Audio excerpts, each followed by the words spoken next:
세워진 건 아니지만 부르심을 받고 왕으로서의 이러한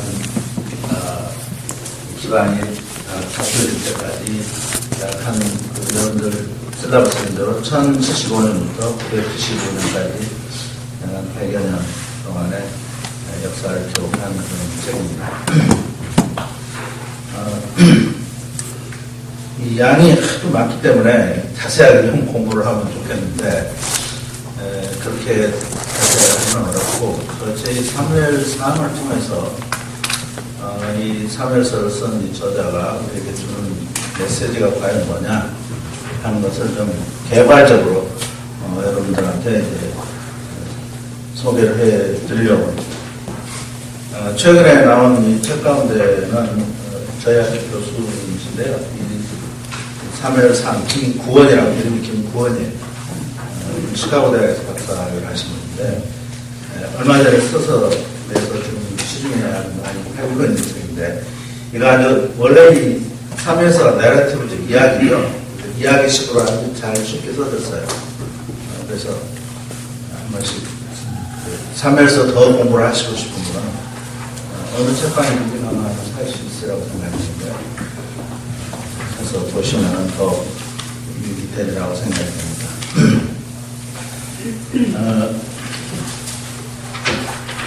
98페이지 여러분들 책에 보면 거기 강의 구성이 나왔습니다. 여기 보면은 이제 첫 번째는 엘가나의 가정과 엘리의 가정 이렇게 되어 있는데 제목이 그거보다는 이 사무엘을 세우시는 여호와 이렇게 하는 것이 더 좋지 않겠나 생각해요. 그다음에 두 번째는 이제 사울을 왕으로 세우신 여호와, 세 번째는 하나님께서 이 사울을 왕으로 세웠지만은 그러나 하나님께 버림을 받게 되죠. 그래서 여호와의 버림을 받은 왕 사울. 그 가운데 이제 하나님께서는 다윗을 기름 부어서 사울을 대신한 이 왕으로 이제 이끌어 가시는 이런 내용이 되겠습니다. 그래서 먼저 1장 1절부터 6장 21절까지 1장이 되는데요. 사무엘을 세우시는 여호와에 대해서 좀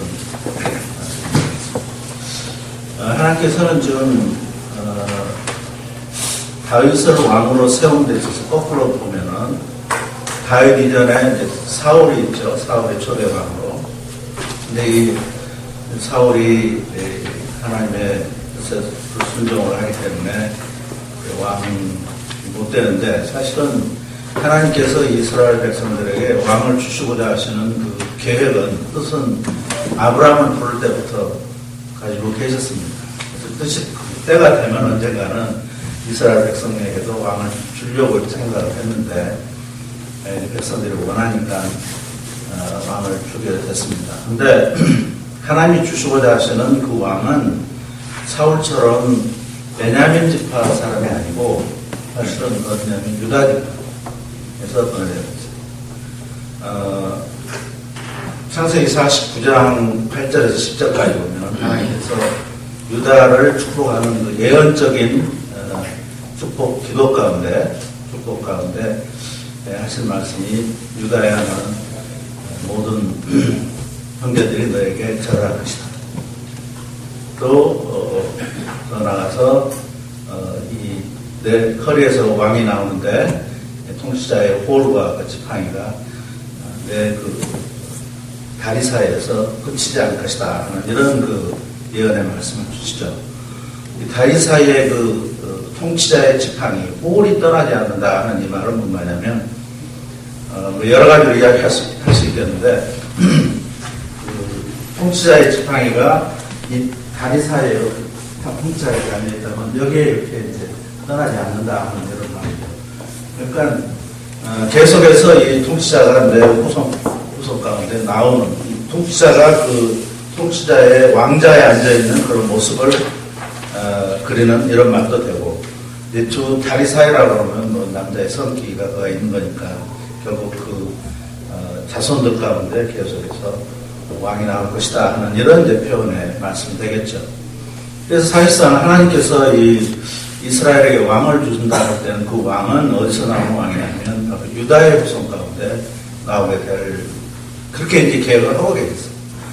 근데 이제 보면은 유다의 후손 가운데 주질 않고, 이 사울은 바로 베냐민 지파죠.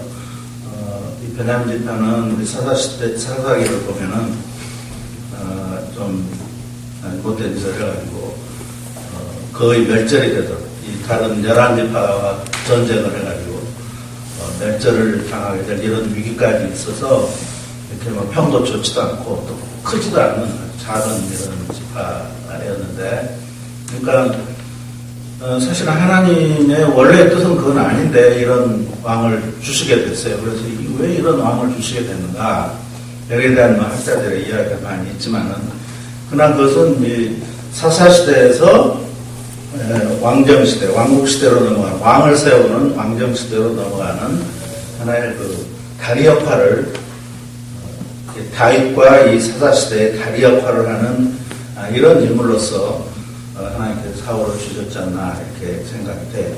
근데 사울이 좋은 일을 한 건 아니고 항상 뭐 문제, 잘못된 일을 많이 했기 때문에 어쩌면은 사울은 이 하나님의 구속사 속에서 계속 뒤에 이어온 왕들에 대한 어떤 그 반면교사 이런 역할을 많이 했다. 근데 이제 문제는 왕을 세우려고 하면은 그 왕을 기름 부을 제사장이 필요해요. 제사장이 기름을 부어야 되니까.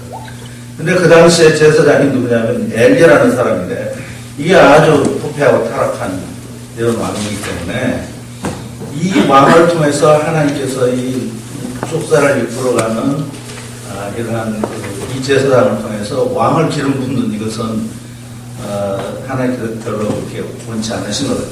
그래서 이 엘리가를 숙청을 하는, 그래서 대신에 이제 사무엘이라는 이 아이를 택하셔서 세워가지고 이 사무엘을 통해서 이 두 왕을 세우는 이런 일을 해가는 걸 볼 수 있습니다.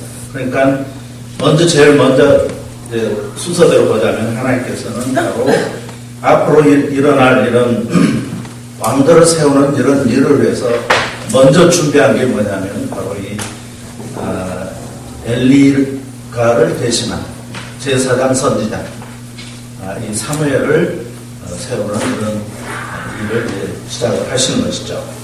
그러기 위해서 우리 사무엘서 제일 앞부분에는 뭐가 나오냐면 바로 이 엘리의 제사장 가문과 그 다음에 사무엘의 그 집안을 잘 대조 비교해요. 이런 것을 볼 수 있습니다.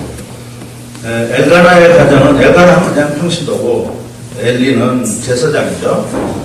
근데 그 엘가나의 가정은 보면은 상당히 아주 신앙적으로 훌륭한 그런 가정인 것 같아요. 평신도인 것 같아요. 매년 실로에 있는 그 성소에 가서 매년제 그 제사를 드리는 이런 모습을 볼 수 있고, 또 이 가정은 문제가 있죠. 이 엘가나의 와이프인 한나가 어린애를 낳지 못해서 아마 이 분이나라는 새로운 와이프를 얻은 것 같은데, 근데 이 한나는 자식이 없어요.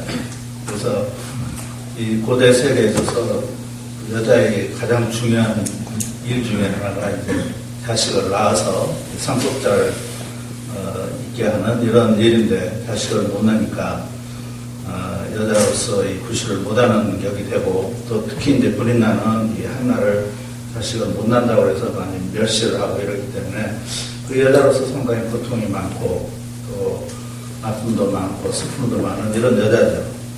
근데 이들이 이제 몇 년째 실로에 가서 제사를 드릴 때면은 이 한나는 조용히 성소에 가서 이제 기도하는 이런 모습을 볼 수 있습니다. 기도를 그냥 뭐 우리가 하듯이 크게 소리를 내서 한 건 아니고 그냥 힘만 따뜻한 이렇게 하고 있으니까 이 모습을 보고 있는 엘리 제사장이 꾸짖는 거예요. 너 포도주를 끊어라. 아마 술에 취해서 그런 걸로 이렇게 생각한 것 같아요. 그러니까 이 여자의 대답이 내가 술을 취해서 그런 게 아니라 내가 이 여호와 앞에 내 마음을 쏟아놨다. 우리 개혁성경에는 내 마음을 여호와 통했다 이런 말을 썼는데, 히브리어의 샤파크라는 이 말은 그냥 그릇을 깨듯이 깨서 물이 그냥 쏟아지다. 그러니까 자기 마음을 그냥 이 마음을 왕창 그냥 전부 이 여호와 하나님 앞에 쏟아놨다. 이런 이제 표현을 하고 있습니다. 이 스풀 많은 이 여자를 자기 남편 엘가나가 여러 가지로 달래기도 하고 또 그 아픈 마음을 위로를 하려고 하지만 이 한나는 남편의 위로보다는 하나님의 여호와 하나님의 위로를 얻기 위해서 조용하니 이렇게 성소에 찾아가서 그 하나님 앞에 자기의 괴로운 억울한 어쩌면 슬픈 심정을 토하는 이런 걸 보면은 상당히 이 여자의 신앙이 아주 깊은 이런 여자가 아니었던가 생각이 듭니다. 나는 술을 먹은 게 아니라 내 마음을 여호와 앞에 쏟아놓았습니다. 그러니까 나를 이 불량한 여자로, 불량자, 나쁜 여자로 이렇게 추구하지 마시오 하는 그런 말을 하죠. 그래서 이런 사건을 통해서 이제 사실을 알게 된 엘리 제사장은 이 여자를 축복을 해주고, 그리고 이제 돌아갔습니다. 그래서 보면은 이 여자는 그 이후로 슬픈 기색이 없었다. 이렇게 1장에 나오는데요. 그러니까, 여호와 하나님 앞에 자기의 이 아픈 심정을 토로하고 나서, 그대로부터 하나님께서 자기에게 뭔가 하실 것을 기대를 하고 딱 믿고, 그 다음에 더 이상 이제 슬퍼하지 않는, 이런 걸 보면 아주, 여자는 하나님께서 자기 기도를 응답하실 것이라고 확신하고 있었던 것이 아닌가 생각이 듭니다. 역시 이제 이런 일 후에 아들을 얻게 됐는데 그 이름을 사무엘이라고 이렇게 짓고 그 아들을 자기가 서운한데 하나님께 바치겠다 서운을 했는데 그 아이를 저시되자마자 이 엘리 제사장 데려다주고 그 제사장 밑에서 이제 자라도록 이렇게 하는 걸 볼 수 있습니다. 근데 이런 이 엘가나의 가정과는 좀 비교되게 엘리 제사장 가문은 어떻게 되냐면 그 당시 엘리는 한 40년 동안 제사장으로 이렇게 있었고 이 엘리 자기 자신도 제사장으로서는 참 함량이 좀 부족한 이런 걸 봤었어요. 그 성소에 와서 기도하는 여자한테 포도주를 끊어라, 술 취한 여자로 이렇게 취급을 하는 걸 보면 요새 같으면 목회자죠.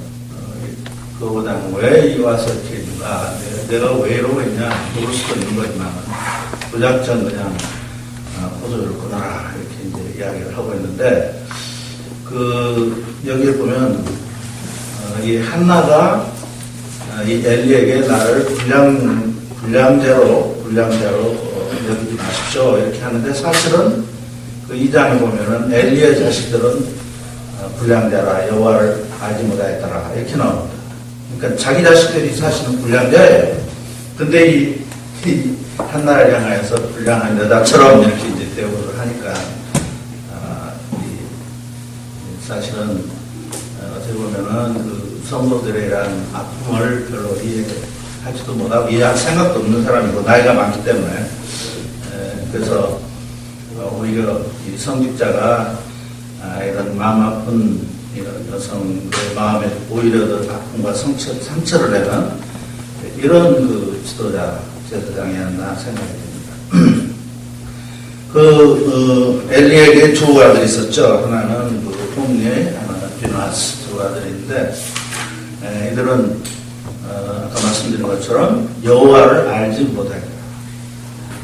그러니까 제사장이니까 당연히 여러 가지 형식적인 제사 일을 맡아서는 했겠죠.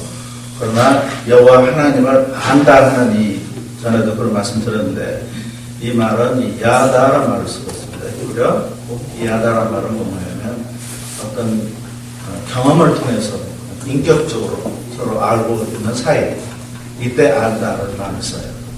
그래서 심지어는 성경에서 자주 쓰는 이 야다라는 말은 뭔 말로 쓰냐면 부부간의 성적인 관계를 표현할 때 야다라는 말을 쓰고 있습니다.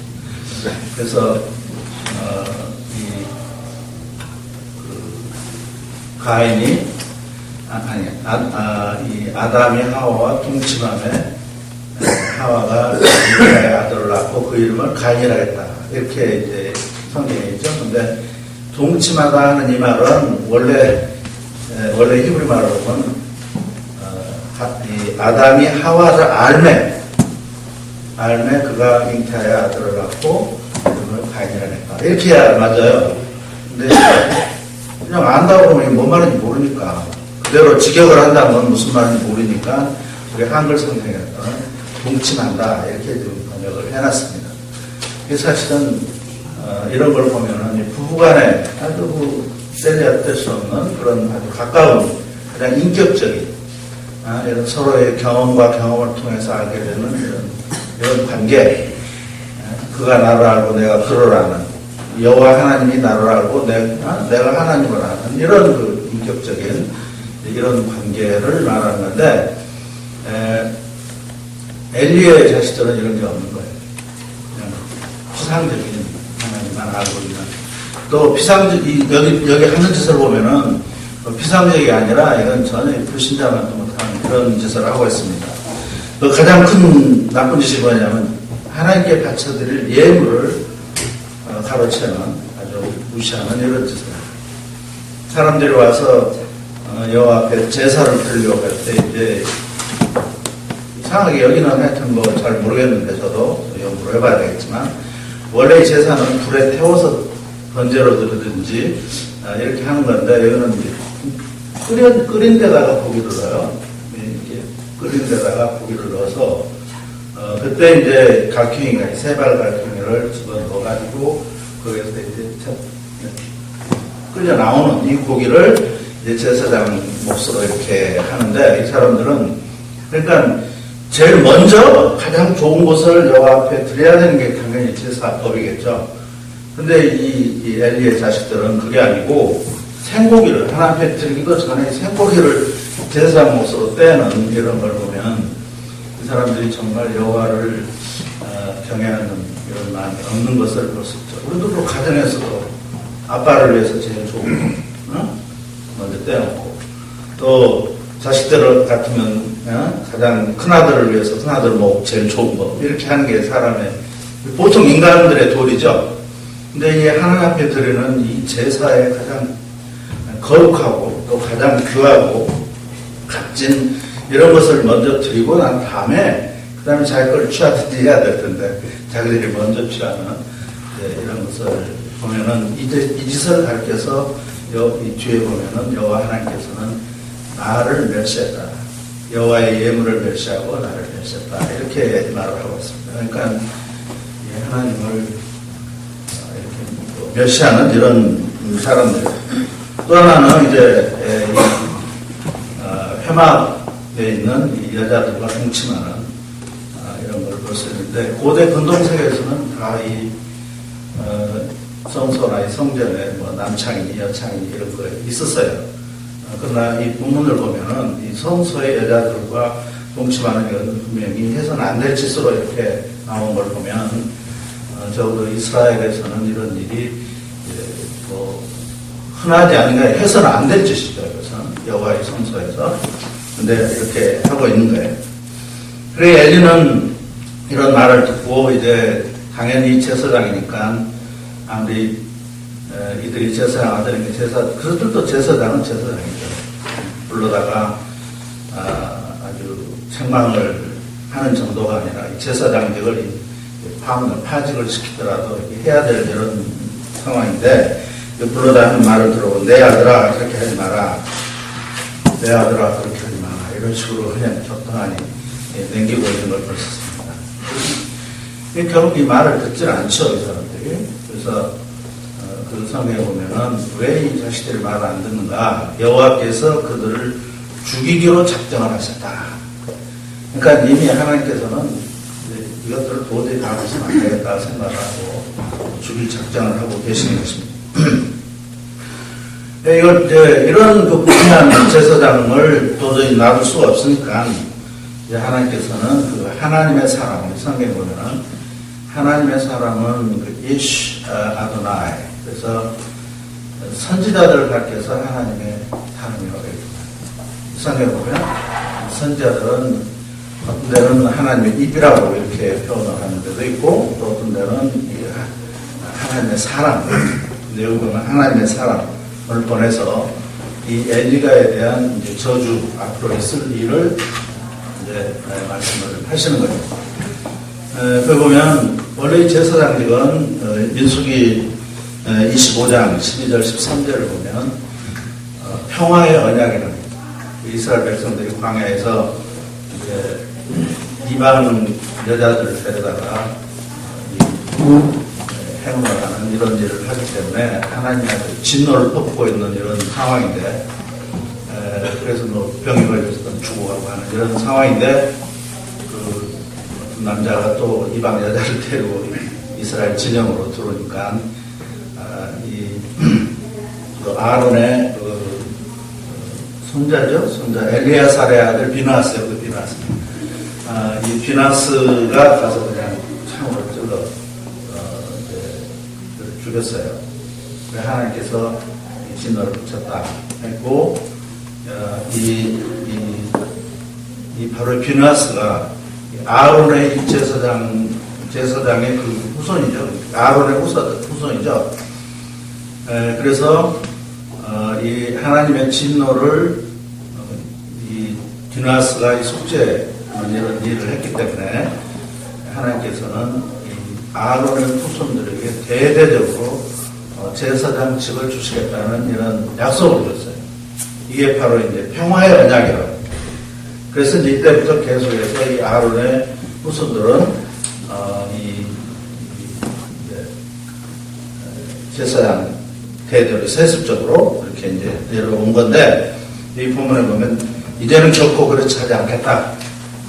이 평화의 언약을 하나님이 더 이상 너희들에게 계속 줄 필요가 없다고 선언을 하시고 하신 말씀이, 나를 존귀 여기는 자는 존귀 여기고 나를 무시하는 자는 나도 그를 멸시하겠다는 이런 선언을 하십니다. 그러면서 이제 앞으로 너희 엘리 집에는 이 젊은 날에 다 사람들이 죽을 것이다. 그러니까 늙어서 죽기를 못하고 젊은 날에 다 죽게 될 것이다. 그래서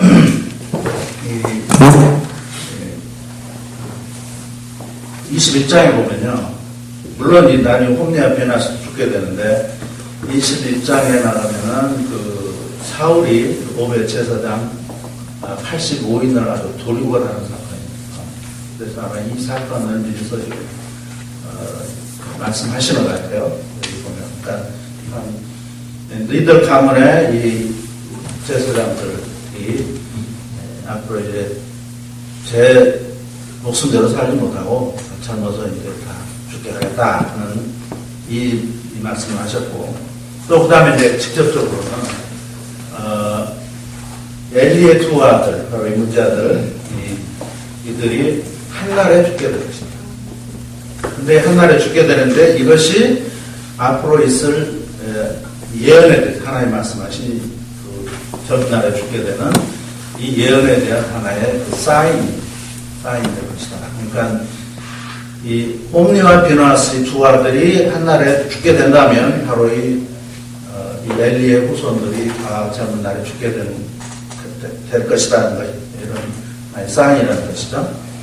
그 다음에 이제 또 한 가지는 이 제사장이 없어서 이제 새로운, 하나님께서는 자기 마음에 맞는 이 제사장을 세우게 되는데, 그 중에 살아있는 사람이 있다면 그래도 이 엘리의 자식들이 그 새로 세운 그 제사장 앞에 가서 제사장직을 구걸하고 밥을 얻게 될 것입니다. 이런 아주 저주를 하나님께서 이 선자를 통해서 말씀을 하십니다.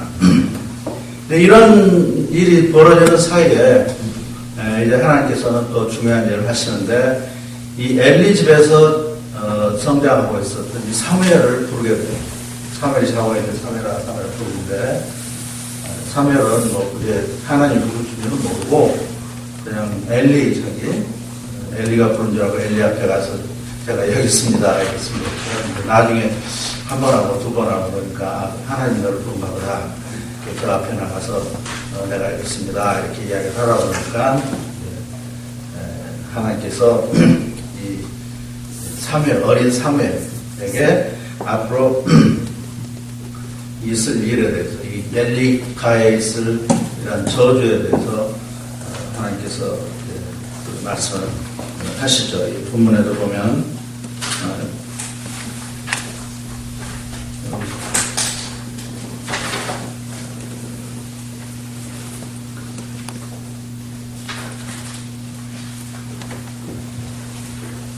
여러분들 스랍스에 보면은 사무엘을 통해서 그 저주를 선언하는 여호와 그래가지고 보아라, 내가 이스라엘 가운데 한 가지 일을 하려고 하는데 누구든지 그것을 듣는 자는 그의 두 귀가 울릴 것이니 내가 엘리 집에 대하여 말한 모든 것을 그날 엘리에게 처음부터 끝까지 시행하겠다. 그가 아는 죄악 때문에 그의 집이 영원히 심판하겠고 내가 그에게 선포했으니 이는 그의 아들들이 스스로 저주받을 짓을 했으나 그가 책망하지 않았기 때문이다. 그러므로 내가 엘리 집에 맹세하니 엘리 집의 죄악은 재물이나 예물로도 영원히 속죄받지 못할 것이다. 이렇게 하나님께서 사무엘에게 말하고 그것을 엘리에게 가서 이야기를 하라고. 그러니까 자기를 지금 키워주고 길러주고 있는 이 사무엘에게 하나님께서는 이 엘리가락이라는 수청에 대한 이런 말씀을 전하도록 시키고 있는 것을 볼 수 있습니다. 그래서 특히 중요한 것은 이런 잘못된 죄악을 행하고 있는 자식을 철저하게 책망을 하고 꾸짖고 못하도록 하지 못한 이 애비의 책임을 좀 하나님께서 말씀을 하고 있는 것이고, 또 이러한 여호와 앞에 지은 이러한 죄는 재물이나 예물로 영원히 속죄를 받을 수 없다, 이렇게 선언하고 있습니다. 그러나 이렇게 하나님께서 이 엘리 가문에는 이런 저주를 내리시지만은 한편으로는 이 사무엘은 이 엘리 밑에서 자라서 사람과 또 하나님 앞에 아주 사랑스러워했다, 이렇게 표현을 하고 있습니다. 자, 이런 상황 가운데서 이제 4장부터 6장까지 가면은 이제 구체적으로 하나님께서 이 엘리 가문을 어떻게 이제 숙청을 하고 계시나 하는 내용이 나오는데, 그건 바로 이제 전쟁을 통해서 일어나는 블레셋이 지금 이제 이스라엘 침입을 했어요. 그래서 이스라엘이 가서 이제 전쟁에 싸우게 됐는데, 이 블레셋의 많은 그 군대들을 도저히 당해낼 수 없을 만큼 아주 많은 사람들에게 처음해야 됩니다. 이 블레셋이라는 사람들은 원래 이스라엘 사람들은 아니고 좀 학자들의 연구에 의하면은 또 로마나 그리스 쪽에 있는 사람들이 그게 좀 화산활동이 심하고 살기가 어려우니까 배를 타고 건너서 이쪽 동쪽으로 와서 지금 이스라엘의 그 대서양 쪽, 그러니까 그건 좀 비옥한 땅이죠. 이스라엘의 우리가 보통 이스라엘 그냥 광야와 같은 사막과 같은 이런 것이라고 생각이 되지만은, 그러나 그거는 유대 광야고 이 해안지대는 아주 비도 자주 오고 아주 비옥한 땅입니다. 그래서 이스라엘 사람들이 와서 이스라엘 사람들하고 거의 블레셋 사람들이 거의 같이 정착을 하게 됐어요. 그래서 계속 이스라엘과 이 블레셋 사이에 전쟁이 일어나게 되는데, 아무튼 이 전쟁에 처음에는 이스라엘이 졌어요. 그래서 이제 이스라엘 사람들이 생각하기를 우리가 이렇게 나가면 안 되겠다. 전쟁을 할 때는 옛날에 여리고 성을 이제 점령을 할 때도 그때 하나님의 이 법궤를 메고 나갔지 않냐. 그래서 만일 우리가 법궤를 메고 나가면은 분명히 우리가 이길 수 있을 것이다. 그래서 법궤를 앞세우고 지금 나가기로 작정을 했어요. 근데 언약궤, 이 법궤를 맨 사람은 아무나 매서는 안 되고 누가 매냐면 제사장이 매요. 그러니까 엘리는 나이가 많아서 안 되고 이 제사장 이 홈리와 비나스가 이제 이 법궤를 메고 전쟁에 나가게 됐어요. 그러니까 법궤라는 것은 여호와 하나님을 상징하는 거니까 여호와 하나님을 앞세우고 이제 전쟁을 하러 나갔는데 불과 의기양양하게 나갔어요. 그러니까 처음에 이겼습니다. 그리고 이제 블레셋 사람들도 상당히 이 법궤를 가지고 나오니까 처음에는 좀 두려워했어요. 왜냐하면 이 여호와 하나님은 외국 신들을 아주 물리치고 그 다음에 이 가나안 땅을 정복하게 하는 신이기 때문에 자칫 잘못하면 아주 자기도 멸절당할 수 있기 때문에 야 우리가 죽게 하면 살고 전쟁에 맞아 해가지고 이제 전쟁에 이제 임해서 두 번 그래서 결국은 다시 이제 이스라엘 사람들이 이기게 됐습니다. 그래서 그날에 이 이스라엘 사람들은 언약 궤를 뺏기게 됐습니다. 그러니까 하나님을 뺏기게 됐어요. 그래서 그날에 바로 이 홈리와 비나스도 죽게 됐고 또 이 소식을 집에서 듣고 있던 이 엘리 나이 많은 이 제사장도 그 소식을 듣고 이 의자에서 뒤로 넘어져가지고 그냥 죽게 됐어요. 그래서 하루에 이 세 아버지와 두 아들 이 세 부자가 함께 이제 죽게 됐습니다. 비나스의 와이프가 그때 이제 잉태를 해가지고 자식을 이제 출산을 하게 됐는데 아들을 낳았습니다. 이 아들을 낳고 듣는 이야기가 여호와의 궤를 빼앗겠다 하는 이 말을 듣고 이제 그 아들 이름을 이가봇이라고 이렇게 짓죠. 이가봇이란 말은 이거를 에이카보드라는 말인데 에이시라는 말은 에이 무엇이 없다 하는 말이고 카보드라는 말은 영광이라는 말. 원래는 무겁다. 영광이라는 건 무게가 나간다 하는 그런 말이죠. 근데 이 말은 영광이라는 말을 쓰는데 그래서 이스라엘의 영광이 없다, 떠났다 하는 그런 의미로 그 아들 이름을 이가봇이라고 지었는데 사실은 이 말은 당시에 이제 여호와 하나님이 그렇게 세계를 창조하시고 또 자기를 애굽에서 구출해내고 홍해를 건네고 그리고 여리고를 찌르고 그 다음에 이 적과 뿌리는 이런 가나안 땅을 자기에게 주신 지금까지는 한 번도 뭐 전쟁에 패한 적이 없는 이런 하나님 자기들이 믿는 이 하나님이 바로 이 다곤 블레셋의 신의 이름이 다곤이죠. 다곤에게 졌어요. 이제는 여호와가. 그래서 이 언약 궤가 뺏겼다는 것은 여호와가 이제 다곤의 포로로 잡혀가게 된 거예요.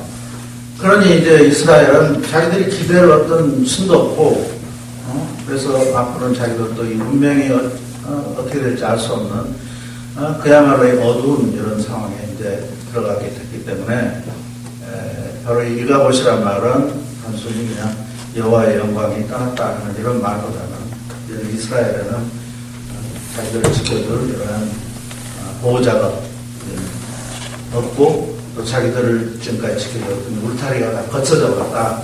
그래서 정말 광야에 그냥 던져진 이런 이제 존재들이 됐다. 이런 이제 뜻이 되겠죠. 근데 거기서 이제 끝난 건 아니고 이 지금 언약궤를 빼앗겼는데 이 블레셋 사람들이 이 언약궤를 갖다가 다본 자기 신 다본 땅 거기다가 갖다 다본 신 앞에 갖다가 놔뒀어요. 옛날 고대 근동의 전쟁이라는 것은 이처럼 신들과의 전쟁입니다. 하늘에서는 밑에는 이제 백성들 간의 전쟁인데 바로 이 신인 여호와를 갖다가 이제 다본 신 앞에 포로로 잡아다 놨는데 그 다음날 가서 보니까는 다본이 바로 이 여호와 그 궤 앞에 이렇게 엎드러져있는 거예요. 그래서 이건 뭐 첫날은 그냥 뭐 우연히 이런 일이 생겼나 보다 이렇게 생각합니다. 그 다음 그래서 다시 갖다 놨어요. 그 다음날 가보니까 이게 완전히 그냥 팔다리가 다 끊어지고 다본 신. 그리고 이제 그때부터 이 블레셋 사람들이 사는 이 진영에 이제 역병이 번지게 되고 그래서 그냥 사람들이 막 죽어가고 하기 때문에 이 문제를 다곤의 방백들이 모여서 여차하면 좋겠냐 하는 가운데 이제 그 나온 결론이 결국은 이 언약 궤 때문에 그런 것 같다. 그러니까 이걸 돌려보내자. 그냥 돌려보내지 말고 이게 진짜 이 역병이 이 궤 때문에 그런 건지 그렇지 않으면 우연히 생기는지 우리가 확실히 알아야 될 거 아니냐. 그래서 이제 그 안에 낸 것이 뭐냐면 바로 이 젖나는 소, 그러니까 금방 새끼가 딸린 이 소를 그리고 또 멍에도 한번 내보지 않는 이 소에다가 수레를 새로 짜서 그냥 이 괴 때문에 그런 거고, 그렇지 않으면 우연히 생긴 일로 생각한다, 이렇게 이제 생각하는 겁니다.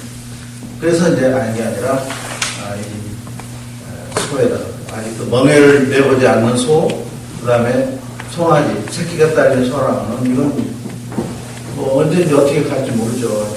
소는 길을 들여야 쟁기지도 하고 수레도 끌고 그러잖아요. 근데 하여튼 이 소가 그냥 좌로나 우로 그냥 도망 안 가고 반드시 갔어요. 그것을 이제 이 블레셋 방백들이 봤더라 그랬어요. 그러니까 블레셋 방백들은 어떻게 생각해요? 이게 지금 우연히 생긴 일이 아니라 여호와께서 우리한테 이런 역할을 줬다, 이렇게 이제 생각을 했고, 마침 벳세메스에서 일하고 있던 이스라엘 사람들은 이 괴가 돌아온 이 괴를 갖고 이 소들을 잡아서 이제 제사를 드리는 이런 사건이 있습니다. 이 사건은 뭘 이야기하는 거냐면 바로 이 블레셋과의 전쟁에서의 이 모든 상황이 그냥 아무나 뜻없이 이루어진 것이 아니고 하나님께서 아주 계획적으로 이 지금 엘리 가문을 숙청을 하고 또 그 괴가 바로 실로에 있는 그로 가지 않고 나중에 보면 내가 어디로 가죠? 이 다른 집으로 가게 되죠.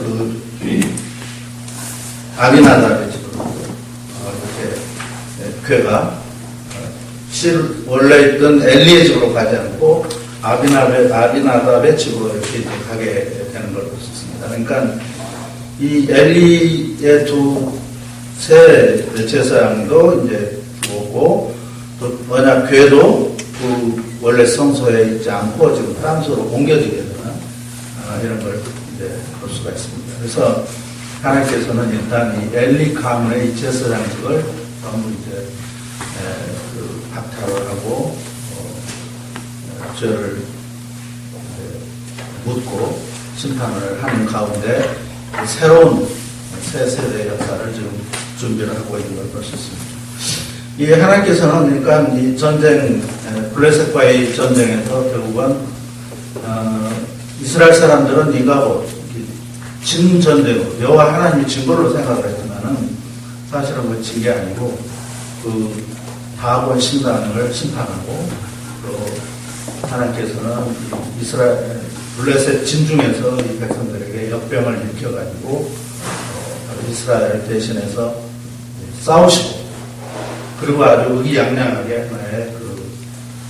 개선하시는 이 수레를 타고 이제 자기 원래 백성들 앞에 돌아오는 이런 모습으로 이 6장까지 아주 서론적인 그런 이야기가 끝나도록 했습니다. 이런 가운데 이제 제 7장부터는 지금 시작이 엘리가 죽은 지 20년이 지났다, 이런 말씀으로 시작이 되고 있습니다. 그래서 20년이 지난 후에 이제 사무엘의 활동이 시작이 됩니다. 그러니까 엘리가 죽은 다음에 한 20년 정도는 공백 기간인 것 같아요. 이런 가운데 사무엘은 아마 돌아다니면서 여기저기서 말씀을 전하고 활동을 한 것 같은데, 본격적인 활동은 7장 2절에 보면 엘리가 죽은 후 20년 됐을 때, 이제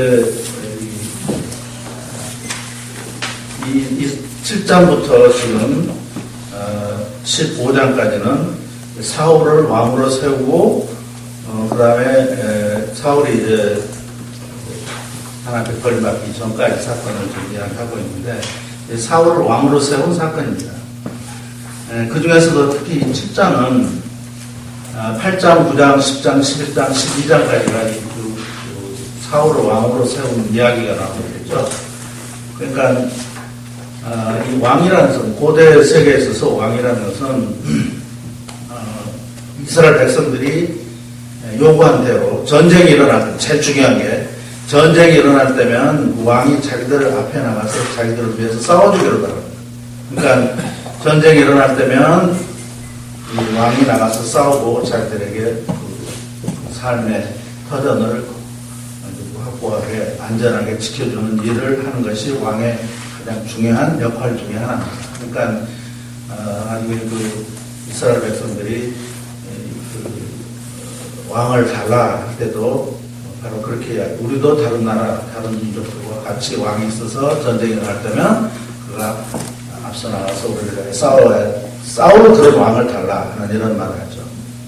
그러니까 지금까지는 지금 여호와 하나님은 어떤 분이었냐면 이스라엘의 왕이었어요. 지난번에 우리 공부를 했을 때 들으신 분도 있겠지만은 하나님께서 이스라엘 백성들을 애굽에서 데리고 와서 어디로 갔죠? 제일 기착지가 이 시내산이었어요. 시내산에 데려와서 거기서 이스라엘 백성들과 언약을 맺는데 이 언약을 어떤 언약을 맺냐면 나는 너희의 하나님이 되고 너희는 내 백성이 된다. 근데 이것은 바로 어떤 의미냐면 바로 하나님 왕이 되고 하나님 왕이 되고 이스라엘은 하나님의 백성이 됩니다. 이런 관계를 이 언약을 통해서 맺은 거예요. 그러니까 바로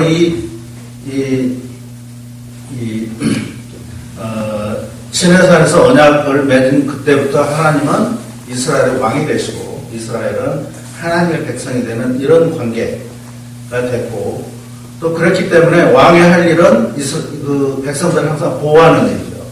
그러니까 전쟁을 할 때는 항상 전쟁이 날 때는 하나님이 나가서 어떻게 나가냐면 하나님의 언약 교회가 앞에 나가요.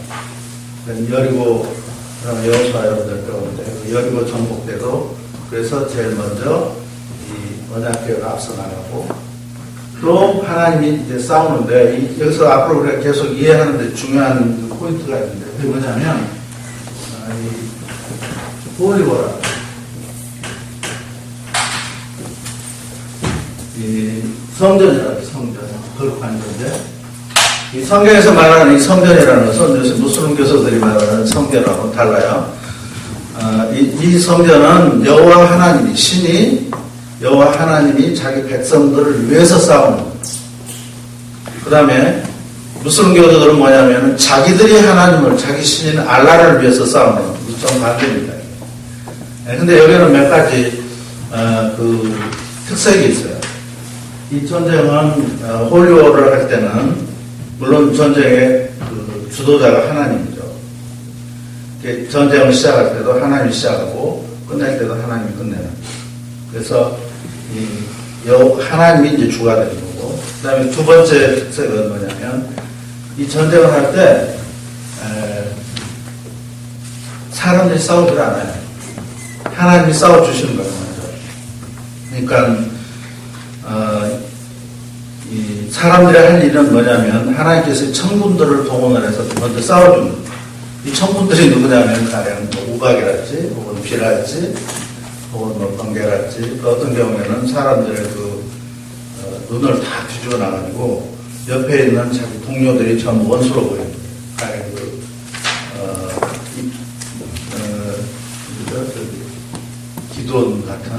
기도원이 그 미디안 사람들과 전쟁할 때도 그렇잖아요. 자기 동료들이 전부 원수로 보여요. 쥐들끼리 죽이. 그러니까 실제 이스라엘 백성들은 할 일이 별로 없어요. 전쟁하는 동안. 근데 다 이기면은 그때 이제 가서 이 노량물을 이제 취하는 이런 일을 하게 돼요. 그러니까 이스라엘 백성들이 싸워야 할 일이 없기 때문에 실제로 이 성경에 나오는 이 거룩한 전쟁, 이 성전에 있어서는 사람이 많이 필요치가 않아요. 되도록이면 숫자를 줄이라고 하는 이런 말씀을 하시죠. 그래서 이 기도는 아까 기도원 때도 하나님께서 이들 숫자가 좀 많다. 그래서 나중에 300명까지 줄이라고 그러죠. 그래서 적은 숫자로 나가서 싸우도록 하고 이 백성들은 실제로 싸운 게 아니라 하나님께서 여호와께 다 싸우는 다음에 그 다음에 가서 이 노래하는 전리품을 거두는 이런 일을 합니다. 근데 이제 이때 하나님이 또 한 가지 중요한 이제 그 명령을 내리시죠. 이 전리품을 니들이 손들이 말을 합니다. 그래서 이걸 다 진멸하다. 진멸. 이걸 뭐라고 하면 헤렘이다. 히브리 말로 얘기죠.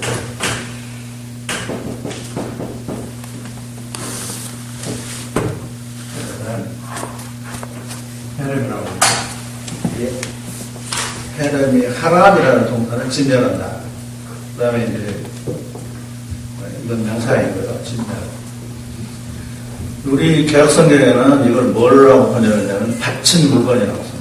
바친 물건. 근데 이 바친 물건이라는 뭔 말인지 아세요? 또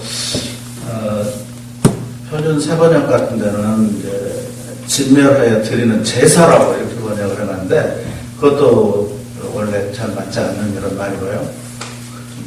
이 말은 뭔 말이냐면 하여튼 다 진멸을 하는 거예요. 왜 진멸하냐면 전쟁의 이 주인이 내기 때문에 내가 이겼기 때문에 여기 있는 모든 전리품은 사실은 누가 하나님 거예요.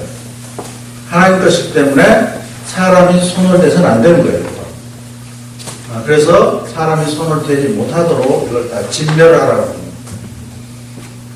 근데 이 여리고 전쟁 때 바로 이 아간이 그렇게 했죠.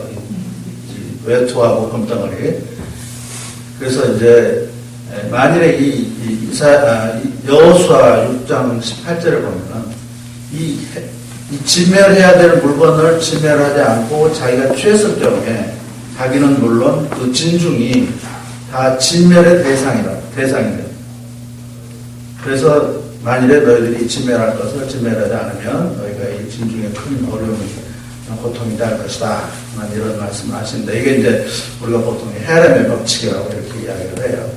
그러니까 만일에 진멸을 해야 될 이것을 진멸하지 않을 경우에는 진멸하지 않고 취한 그 사람이 바로 진멸해야 될 대상이 되는 거고 그 사람뿐만 아니라 거기에 진들이 다 여호와의 진노를 받게 되는 이런 것을 우리가 이제 헤렘이라고 이렇게. 그러니까 아간이 바로 진멸해버려야 될 물건을 자기가 취함으로 말미암아 사실은 하나님의 것을 자기가 취했기 때문에 자기가 마치 하나님 역할을 한 거예요. 그래서 하나님에 대한 하나님 모독이 되겠죠. 신성 모독이 되겠죠. 그렇기 때문에 하나님께서는 이걸 이제 진멸하시는 겁니다. 그러니까 이건 단순한 도덕질이나 이런 게 아니고 이건 근본적으로 이 신성에 대한 이런 모독이라고 볼 수 있는 것이죠. 그래서 이 아간 자기 자신도 이제 진멸을 당하고 그 다음에 이제 아이성을 공격할 때도 아이성에서 패해가지고 많은 어려움을 겪는 것을 우리가 볼 수 있습니다. 그러니까 이 호리오에 있어서의 가장 중요한 부분이고 앞으로 이 지금 사무엘의 그 사울의 이야기를 우리가 이해하는데도 바로 이 당시 전쟁에 있어서의 이 여호와의 전쟁이라는 게 어떤 것인가 하는 것도 우리가 이해가 필요한 거예요. 이 헤렘이라는 것은 꼭 이스라엘만 있었던 건 아니고 우리가 이 유물 같은 거, 모압 같은데 여기에도 이런 전쟁 풍습이 있었던 것 같습니다. 근데 우리나라나 뭐 서양에서는 이런 게 없기 때문에 그냥 이 헤렘을 뭐 타부 이런 식으로 그냥 금기의 어떤 물건 또 우리나라는 전혀 여기에 대한 이해가 부족해가지고 개혁성경 같은 데는 뭐 바쳐드릴 물건 또는 뭐 바쳐드리는 진멸하여 드리는 제사 이렇게 이야기하는데 그뿐만 아니라 이 목사님들 설교할 때 특히 그 아간에 대한 이 죄를 상당히 아주 드라마틱하게 이야기를 하시는 분들이 많이 있는데 그건 아니고 바로 이 헤렘. 이 전쟁이 끝나면은 홀리오의 전쟁이 끝나서 여호와 하나님이 이기신 경우에는 이스라엘 백성들은 이 여호와를 기념하기 위해서 그분 이름을 붙이죠. 여기서 보면 나중에 보면 에베네셀이라는 이름도 짓고 또 무슨 여호와는 뭐 나의 것이다 이런 식의 이름을 붙이든지 그렇지 않으면은 이제 대단한 축제 이스라엘 백성들이 홍해를 건너고 나서 그 마리아의 미리암과 더불어 그 춤을 추고 축제를 벌이는 이런 경우도 있고, 또 이런 전쟁이 끝난 다음에는 고대 근동세계에서는 자기에게 이 승리를 갖다 준 그 신을 위해서 성전을 짓고 그 신에게 봉헌하는. 사실 다윗도 나중에 전쟁이 끝난 다음에 바로 그런 의미도 많이 있었어요. 물론 우리 성경에는 자기는 백야목궁에서 이렇게 화려하게 지내는데 여호와 하나님은 저 천막에 계시니 내 마음에 없다. 그래서 여호와를 위해서 전을 지어야 되겠다 하는 이런 이제 좋게 써져 있지만은 사실은 옛날 시대에는 바로 이 전쟁에서 승리한 이런 그 왕들이 자기가 승리하게 한 그 신을 위해서 성전을 짓는 이런 것들이 있었고, 그래서 아마 다윗도 그런 의미가 컸다고 봐요. 뿐만 아니라 이제 어떤 경우에는 이 승리를 기념하기 위해서 어떤 드라마 같은 거, 우리나라도 이런 거 많이 해요. 옛날에 뭐 농계 같은 이런 인재들한테 대단한 그 역할을 이 사람의 역할을 지금은 이제 드라마로 꾸며서 축제를 하고 하는데, 심지어 어떤 사람은 이 홍해 건너던 그 사건을 드라마식으로 한 것이 뭐 이 요단강을 건넌 이 요단강 도하작전, 넓어성 공격하는 거 이런 거라고 이렇게 이야기하는 사람도 있는데, 그건 이제 자유주의자라는 식으로 절대로 그렇게 생각하면 안 되고 그렇게 이야기하는 사람들이 많이 있어요. 그래서 이 홀리워 이것을 좀 이해를 해야 될 것 같습니다. 하나님께서는 지금 직접 왕으로서 7장에서 보여주는 건 뭐냐면 왕으로서 지금 전쟁이 일어나는데 어떻게 되냐면 그 미스바의 사람들 다 모이도록 하고 사무엘이요. 그래서 제사를 지내고 하는 이런 행사 중에 이제 블레셋 사람들이 쳐들어오게 되고 그때 이제 기도를 해서 우리들을 물리치게 돼요. 그래서 이 블레셋 사람들을 쫓아가가지고 이제 다 몰아내고 여호와 하나님을 위해서 그 이름을 에벤에셀이라 이렇게 부르죠. 에벤이라는 말은 에벤이라는 말은 돌이라는 말이에요. 에셀이라는 아사라는 돕는다. 도움돌이라는 하나님께서 여호와께서 우리를 여기까지 보고 싶다. 그런 의미로 에벤에셀이라고 이름을 짓는 이런 걸 볼 수 있습니다. 그러니까 이 왕의 가장 중요한 역할은 뭐냐면은 이 사사시대 때로 보면 하나님 왕이니까 그때도 전쟁이 날 때면 이제 사사들을 일으켜서 그 사사들로 하여금 가서 전쟁을 하지만 그러나 도저히 이길 수 없는 전쟁을 이기도록 하는 대표적인 게 기드온 같은 이런 경우 300명 데려와서 도저히 이길 수 없는 그런 전쟁. 이 300명이 뭐냐면 뭐 대단한 용사들이 아니에요. 우리는 뭐 300명의 용사라고 이렇게 용사라는 거예요. 전쟁에 아주 능숙한 그런 대장을 용사라고 그러는데 하나님께서 이 사람 용사들을 뽑은 건 아닙니다. 거기에 보면은 누구냐면 개처럼 물을 핥은 자. 그리고 이제 얘 300명이고 그 다음에 나머지 2,700명은 이제 물을 그냥 마시는 자. 핥고만 이 사람이 물을 핥아서 먹어요? 핥아먹는 사람은 물을 마셔야죠. 근데 이 개처럼 물을 핥은 이런 사람들은 이건 정상적인 사람들이 아니에요. 어떻게 보면 좀 개처럼 모자란 못 배우고 이런 모자란 것들을 데리고 나가서 하나님이 가서 싸우도록 한 거예요. 그래서 결국은 하나님의 영광이 드러나도록 이렇게 한 거예요.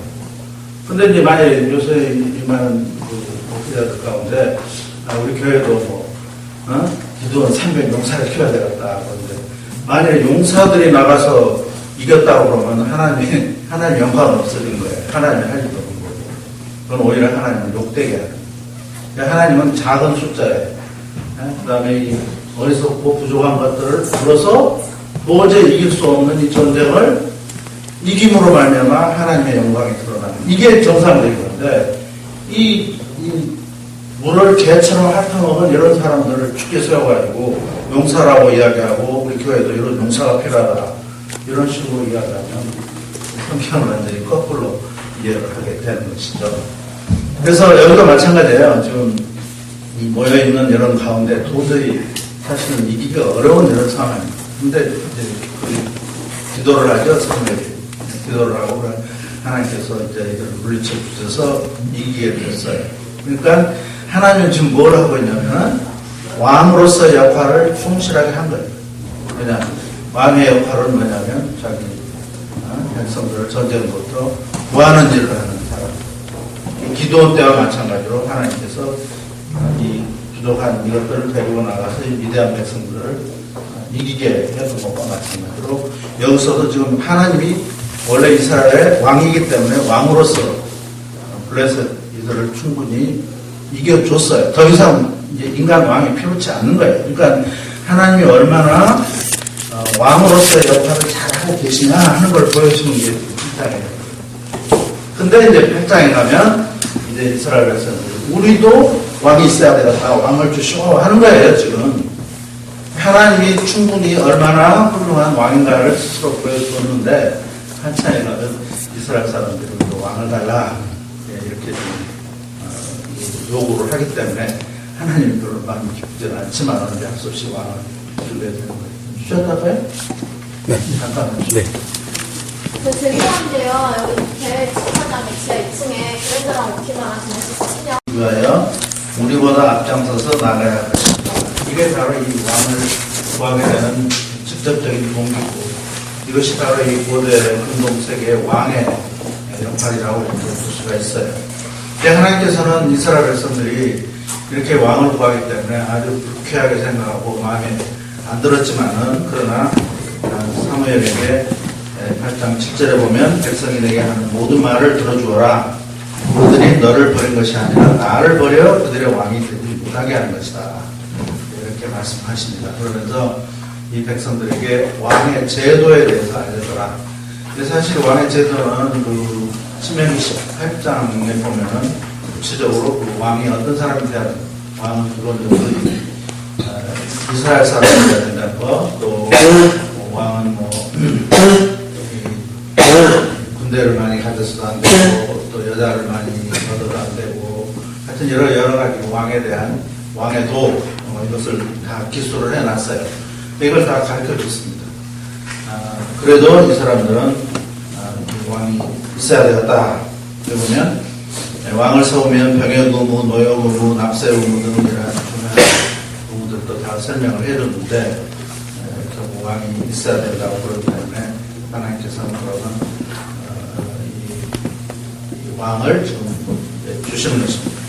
그래서 9장부터 보면은 이 사울을 왕으로 세우는 이런 이야기가 전개되고 있는데 여기서 등장하는 인물이 바로 사울이라는 사람입니다. 사울은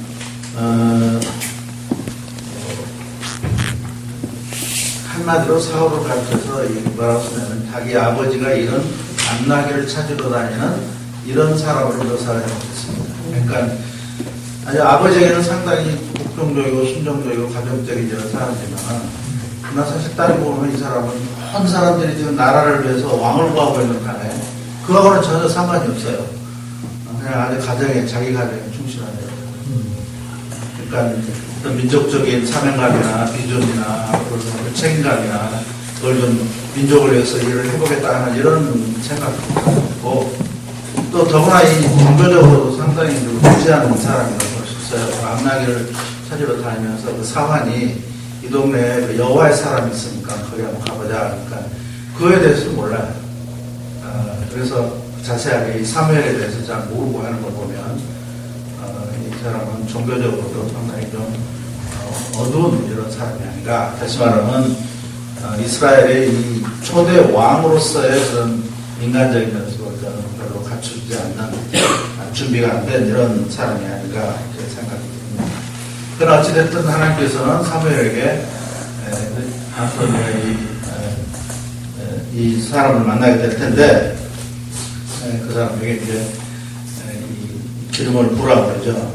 그래서 이 사무엘은 그 자기를 찾아온 사울을 만나서 이제 몇 가지 기름을, 왕으로서 기름 붓는 데서 몇 가지 절차를 좀 소개해 줄 수 있는데, 먼저 사람들이 있는 데서 조용하니 사울을 데리고 나가서 기름을 이제 붓습니다.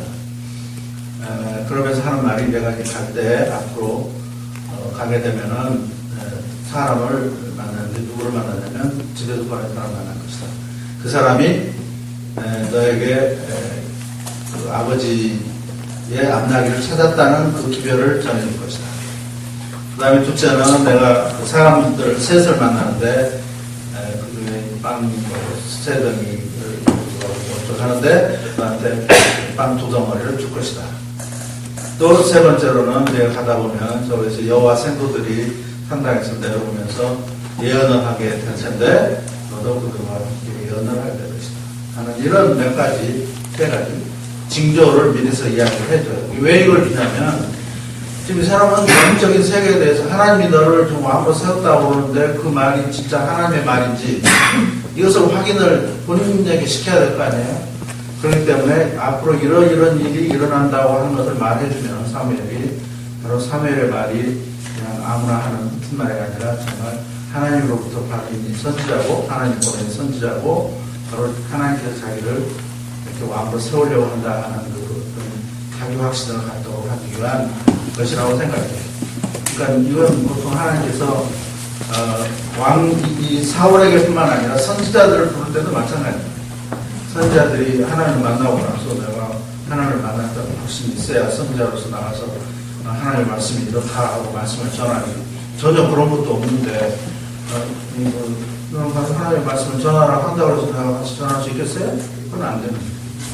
그래서 이런 이제 절차를 밟아서 이제 왕으로서의 하나님의 부르심을 이 사무엘이, 이 사울이 확신하도록 사무엘이 이런 징조를 주는 걸 볼 수가 있습니다.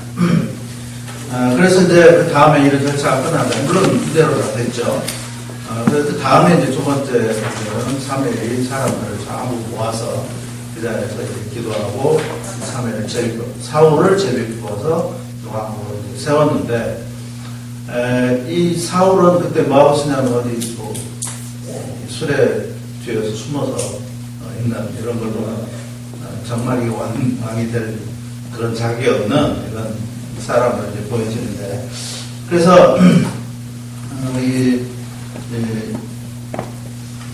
왕으로 세웠어요. 그러나 사람들이 이제 왕으로 세워놔서 키는 크고 그러는데 도대체 저게 어떻게 우리 왕이 될 수 있겠는가 하는 이런 의구심을 갖게 되고, 어떤 사람 맛을 보고 했지만 그게 다 흩어졌습니다. 그러나 이제 왕이 되려면은 사실은 어떤 왕으로서의 자기의 왕됨을 좀 데몬스트레이션 해야 되는 이런 이제 상황, 그게 필요하죠. 근데 마침 무슨 일이 생겼냐면, 그 나하스 이 사람들이 이제 침입을 해서 전쟁을 하게 됩니다. 이때는 이제 사울이 그 왕이 됐기 때문에 왕으로서 가장 먼저 해야 될 일이, 전쟁이 나면 앞으로 나가야 되기 때문에, 그때 이제 사울이 그 소를 잡아서 그 소의 살을 조각을 내가지고 12지파에게 보내서 누구든지 나와 함께 하지 않는 자는 너희 다 이렇게 될 줄 알아라 하니까 사람들이 그냥 모여들어가지고 이 전쟁에서 이겼어요. 그래서 바로 이 사울이 이제는 우리의 왕이 가능하다 하는 것을 인정을 받았습니다. 그리고 이제 이때는 그 전에 왕된 것을 뭐 폄하하는 이런 사람들을 다 이걸 다 없애자 하니까 사울이 오늘은 좋은 날이니까 그러지 말자 해서 이제 백성들로부터 그가 이제 하나님이 세우신 왕인 것을 본인도 그렇고 또 사람들로부터 확실하게 이제 인정을 받게 된 걸 볼 수 있습니다. 바로 이런 일이 있은 후에 이제 사무엘은 또다시 백성들을 모으죠. 유다로 가서 나라를 새롭게 하자 하는, 왕국을 새롭게 하자 이런 이제 표제를 걸고 사람들을 다 모아서 여기서 이제 언약을, 어떤 사람은 이 부분을 갖다가 사무엘의 그 고별사라고 이렇게 하는데, 고별사라기보다는 왕을 세움으로써 하나님과 이스라엘 백성들 사이에 언약을 맺는 이런 중요한 사건입니다. 그러니까 지금까지는 이 하나님이 직접 이스라엘을 이렇게 통치하고 다스리는 이런 관계가 있는데, 바로 여기서는 이제 이 하나님이 있다면 이 하나님 사이에 누가 들어오냐면 왕이 들어옵니다. 그래서 이제 이스라엘을 이제 왕을 통해서 다스리도록 하는 하나님, 왕, 이스라엘 이렇게 돼. 이 세 관계가 이제 서로 하나 앞에서 언약을 맺게 되는 거죠. 그러면 이게 왕이니까 하나님은 이제 왕이 되겠죠. 그래서 옛날에 본 것 같이 우리 처음에 창조 때 보면 하나님, 그 다음에 사람, 그 다음에 이제 만물의 이런 관계를 종교와 속주 관계를 봤는데, 여기서도 마찬가지로 하나님이 대화하고 계시고 이 왕과 이스라엘이 이런 종교와 속주의 이런 관계를 갖게 됐습니다. 그래서 여기서 보면 이 왕과 이스라엘은 이런 그 계약 관계 속에서는 이게 서로의 운명 공존을 칩니다. 왕이 잘하면, 여호와 앞에서 잘하면, 대왕 앞에서 잘하면 이건 이스라엘도 다 편안하고 좋은 거고, 이 왕이 하나님께 그냥 불순종하고 잘못하면 왕과 더불어서 이 백성들이 함께 망하게 되는 이런 그 언약적 연대성을 이제 갖게 되는 거죠. 그래서 이 계약, 이 언약을 카브넌트 킹십, 이것도 카브넌트 킹십이라는, 그러나 카브넌트 킹십입니다. 지금까지는 여기까지는 하나님이 직접 이스라엘을 다스렸기 때문에 이때를 신정시대라고, 하나님이 직접 다스리는 이 신정시대라고 이렇게 이야기하고, 이때는 왕이 이제 이스라엘을 다스리는 이런 때가 됐기 때문에 이때는 왕정시대다. 이렇게 이제 우리가 이야기를 하게 됩니다. 그러니까 이 사무엘을 통해서 이스라엘의 초대 왕을 세우고 이제 왕정시대가 이제 열리게 된 것입니다.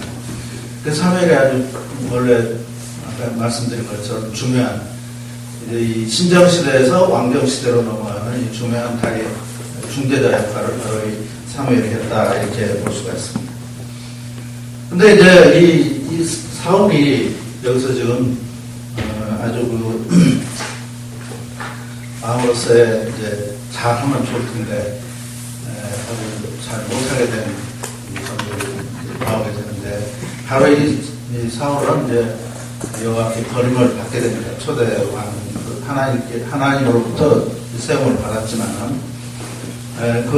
여러분 105페이지 보면, 사울이 이제 전쟁을 하게 되는데, 하도 좀 블레셋 사람들이 많이 서두르고 몰려오고 그러기 때문에, 백성들이 그냥 우왕좌왕하는 이런 혼란한 이런 때, 사실은 이스라엘이 전쟁을 하려면은 먼저 제사장을 불러다가 제사장의 기도를 받고, 그리고 이제 나가야 되는데, 지금 사무엘이 무슨 이유인지 빨리 오질 않았어요. 그래서 이 흩어지는 이 백성들을 자기가 못 가게 하려고 하기 위해서 자기가 제사를 드리는, 그러니까 지금 이 상황 속에서 지금 분명하게 왕이 따로 있죠. 제사장이 따로 있죠. 그 다음에 이제 선지자, 제사장과 선지자가 따로 있는 이런 거. 왕이 따로 있고, 선지자가 따로 있고, 선지자와 제사장, 여기서는 뭐 사무엘이 같은 역할을 하고 있습니다. 그래서 바로 이 언약을 통해서 이제 역할 분담이 분명하게 하나만. 그전에는 이게 이제 좀 희미했는데, 왕이 없었습니다. 왕은 왕의 역할이 있고, 그 다음에 선지자나 이제 제사장의 역할이 있고, 이런 역할 부담이 분명히 되는데, 그러니까 아무리 이게 왕이라 해도 이 왕은 이 선지자나 제사장을 통해서 여호와 하나님과 관계를 갖도록 하고, 또 이 제사장이나 선지자를 통해서 하나님의 말씀을 받고, 또 이 왕도 이 백성이나 똑같기 때문에 사실은 선지자나 제사장을 통해서 여호와 하나님께 나가는, 이렇게 돼야 되는데, 자기가 제사장으로서 할 수는 없는 거예요. 선지자는 물론 선지자는 하는 사람도 있지만은 그날 그렇게 할 수는 없는 거죠. 근데 지금 여기서 이 사울의 가장 중요한 큰 미스 중에 하나는 자기가 제사를 드릴 수 없는 그런 사람이 지금 자기가 제사를 드려버린 거예요. 이 일이 이제 결국은, 이 하나님의 율법을 지키지 않는 사람이라고 해가지고, 이제, 그 13장, 13절, 14절 보면은, 그 한번 읽어보면은요, 왕이 어리석은 짓을 했습니다. 왕은 왕의 하나님 여호와께서 왕의 명하신 명령을 지키지 않았습니다. 명령대로 하였다면 여호와께서 왕의 왕국을 이스라엘 위에 영원히 세우셨을 것입니다. 이제는 왕의 왕국이 오래가지 못할 것이니 여호와께서 왕에게 명령한 바를 지키지 않았으므로 여호와께서 자기 마음에 맞는 사람을 찾아서 자기 백성의 주권자로 삼으셨습니다. 이렇게 해서 벌써 이제 하나님의 마음이 이 사울로부터 떠나가고 있는 것을 볼 수 있습니다. 자, 근데 이제 또, 이 한 가지, 이런 뭐냐면, 그 다음에 보면, 사무엘과 여호와께 이제 번을 받은 사울이라 이렇게 해가지고, 이제, 거기 보면은, 전쟁이 일어나게 됐는데,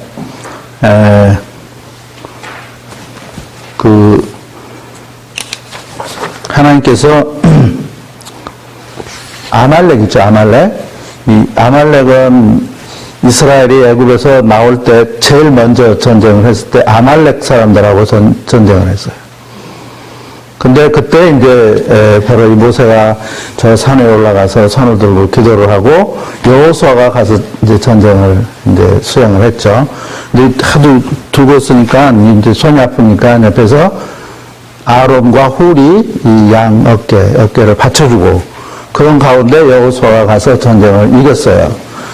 그러면서 그때 하나님께서 하신 말씀이 내가 이 아말렉 족속들을 그냥 땅에서 그냥 없애버리겠다, 영원히 없애버리겠다 하는 이런 말씀을 했고, 그 다음에 여호수아에게 분명하게 네가 이긴 게 아니라 모세의 기도를 통해서 하나님이 이기도록 해줬다는 걸 분명히 가르치라고 해서 사실 이 아말렉 족속에 대한 하나님의 이 말씀이 익혀졌어요.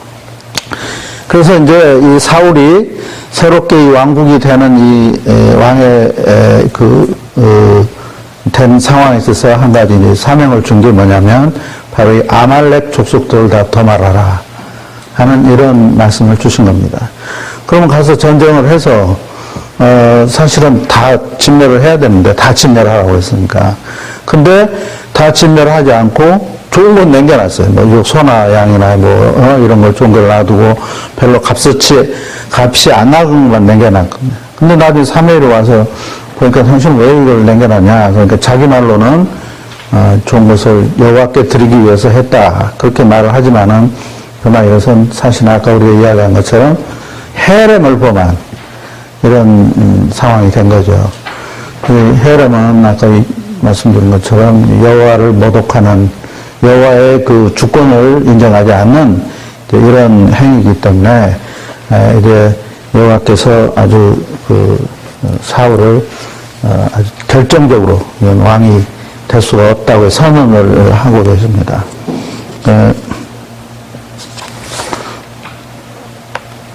보면은요, 여호와께서 번제와 다른 제사를 여호와의 음성 듣는 것 같이 기뻐하시겠습니까? 순종이 제사보다 낫고 듣는 것이 수양의 기름보다 낫습니다.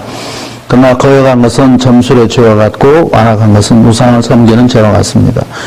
왕이 여호와의 말씀을 거역하니 여호와께서 왕을 버려 왕이 되지 못하게 하셨습니다. 이렇게 말씀을 하십니다. 그러니까 이 하나님께서 이 사울을 왕으로 버린 가장 직접적인 동기는 결국 이 헤렘을 범한 여기에 있다고 이렇게 볼 수가 있죠.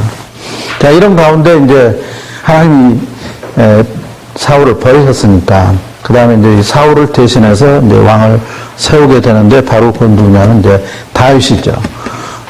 다윗은 이세의 막내 아들로 이것도 사실은 집안에서 별로 인정을 받지 못한 사람이지만 그러나 상당히 그 미모도 괜찮고 이 사울은 아주 똑똑한 그런 청년이어서 거기 106페이지 보면은 마지막 구절에 사울을 버리신 여호와께서는 사무엘을 불러 이새의 아들 다윗에게 기름 붓도록 하였다. 다윗은 이새의 막내 아들로 들에서 양치는 목동이었지만 혈색이 좋고 눈이 아름다우며 외모가 잘 생겼다. 그러니까 외모로도 아주 사울 못지않게 아주 똑똑하게 잘 생긴 사람이었고, 그는 수금을 탈 줄 알고, 악기를 다룰 줄 알고, 힘센 용사며 전쟁에 능하며 말도 잘하는 사람이었다. 아주 다재다능한 청년이었다. 특히 그 수금을 잘 타서 사울이 아주 광기가 일어날 때면은 옆에서 노래를 부르고 또 수금을 타서 그 광기를 달랠 만큼 말하자면 이게 뮤지컬 테라피가 다윗으로부터 시작됐지 않나 생각이 드는데요. 그래서 아주 광기에 그냥 발광을 하는 이런 다윗의 그 마음을 아주 가라앉힐 만큼 이렇게 아주 악기를 잘 탄 이런 사람이고, 이 사람은 시도 잘 쓰고요, 또 죄도 잘 짓고, 또 회개도 잘하고, 그래서 아주 눈물을 잘 흘려서 그 침상이 썩을 만큼 됐다고 그러는데, 침상이 떨리고 자기의 무릎이 흔들릴 만큼 이렇게 죄 때문에 아주 통회하고 하는 이런 모습을 이제 볼 수가 있습니다. 아주 나무랄 데 없는, 제 동생 이름이 자기 다윗이라고 이름을 줬어요. 데이빗 소원이라고. 야, 네가 어떻게 그 이름을 감당을 하겠냐? 너하고 다윗하고 똑같냐? 그랬더니, 아이고, 제가 그렇게 한 건 아니고, 달과 같은 그런 사람이 되고 싶어서 이름을 그렇게 지었다고 그러는데, 아무튼 다윗이라는 이름이 아주 참 좋은 이름이죠. 근데 이 젊은이가 이제 그 골리앗과의 대결을 하게 되죠. 이스라엘이 그 블레셋 사람들이 쳐들어와서 도저히 어떻게 감당할 수 없는 이런 가운데 자기가 앞장서서 나가게 됩니다. 나갈 때 이 다윗이 한 말이 참 아주 대단히 신앙적인 말을 해요.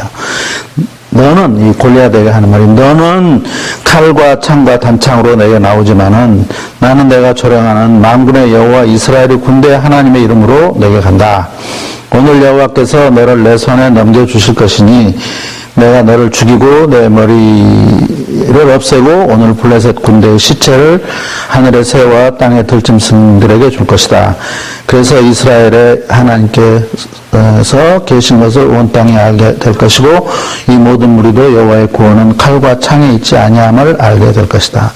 전쟁은 여호와께 속했으니 그분이 너희를 우리 손에 넘겨주실 것이다. 이러면 전쟁은 여호와께 속해 있다. 그 다음에 이 전쟁은 사람의 그 구원은 칼과 창에 있지 않다.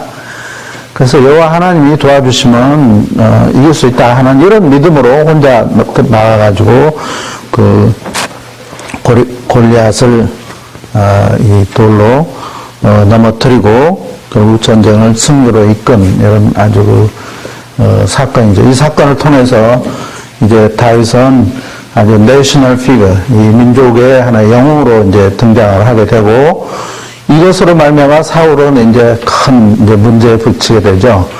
백성들의 이 인기가 너무 이제 올라가서 사람들은 사울의 죽인 자는 천천히요, 다윗의 죽인 자는 만만이다, 이러고 이제 노래를 부르고 그러니까 이게 자기 어떤 그 왕자에 대한 불안감을 느끼게 된 것 같아요. 그래서 이제 이때부터 사울은 이제 다윗을 죽이기 위해서, 다윗을 없애버리기 위해서 이제 여러 가지 이제 수단 방법을 쓰게 되죠. 그 첫 번째 것이 뭐냐면 자기 딸을 동원을 해서 딸을 미끼로 해서 그 다윗을 없애려고 하는 거예요. 자기가 직접 죽이는 것보다는 블레셋 사람들의 손을 빌려서 죽이는 게 낫겠다 싶어가지고 이 블레셋의 양피, 이 남자의 그 성계 표피죠. 요걸 200개를 가져오면은 딸을 주겠다. 이렇게 이제 말을 한 거예요. 그래서 200개를 얻으려면 200명을 죽여야 되잖아요. 사람은. 그러니까 아마 이렇게 되면 틀림없이 이제 이 다윗은 죽지 않겠냐. 그래서 자기가 손을 안 대더라도 다윗을 없앨 수 있을 것이다. 이렇게 이제 생각을 한 겁니다. 그러나 이 친구는 원체 아주 그 전쟁에 능한 사람이기 때문에 결국 그 양피를 갖다 주고 그 딸을 이제 아내로 삼게 되죠. 그래서 먼저 첫 번째 이렇게 이제 다윗을 죽이려고 한 이것이 이제 실패가 됐고, 그 다음에 또 죽이려고 계속 쫓아가는 가운데 누구를 죽여야 되냐면 이 이 노업에 있는 제사장 85명, 다윗이 도망을 가다가 이 노업에 있는 그 아비아달 이 제사장 가서 좀 먹을 것을 구했죠. 근데 사울이 그 소식을 듣고 이 노업에 있는 제사장 이것들이 다윗이 자기를 배반하고 이렇게 돌아다니는데도 그걸 알려주지 않았다고 그래서 이들 다 죽이라고 그러죠. 근데 어느 누구도 뭐 선뜻 나서서 감히 하나님의 종인 제사장을 죽이려고 그러겠어요. 근데 이 도액이라는 사람이 가서 죽었습니다. 그래서 85명을 몰살을 하는 바로 이 사건이 지금 엘리에게 하나님이 내 후손들이 다 젊어서 죽게 되리라 하는 이런 예언을 하셨는데 이 사건으로 그 예언이 성취가 되는 것을 볼 수가 있죠. 그래서 이제 이 사람을 보내고 어떻게 죽이려고 해도 안 되기 때문에 이제는 직접 다윗을 추격하고 다니는데, 그러니까 이 사울이라는 사람은 자기 딸을 통해서 딸을 미끼로 해서 다윗을 죽이려고 하고, 또 이 사자들을 보내서 죽이려고 하고, 또 그러다가 또 이 제사장을 85명이나 죽이고, 이 사람은 죽이는 일을 하는 거예요. 그러나 반대로 이제 이 다윗이라는 사람은 살리는 일을 계속 해가는 걸 볼 수 있습니다. 가장 먼저 살리는 게 뭐냐면 요나단과의 그 언약을 맺어요. 이 다윗을 계속 이제 아비가 죽으려고 그러니까 그 요나단이 찾아와서 하는 얘기가 나는 왕이 되지 못할 것이고 네가 분명히 앞으로 이 왕이 될 것이다.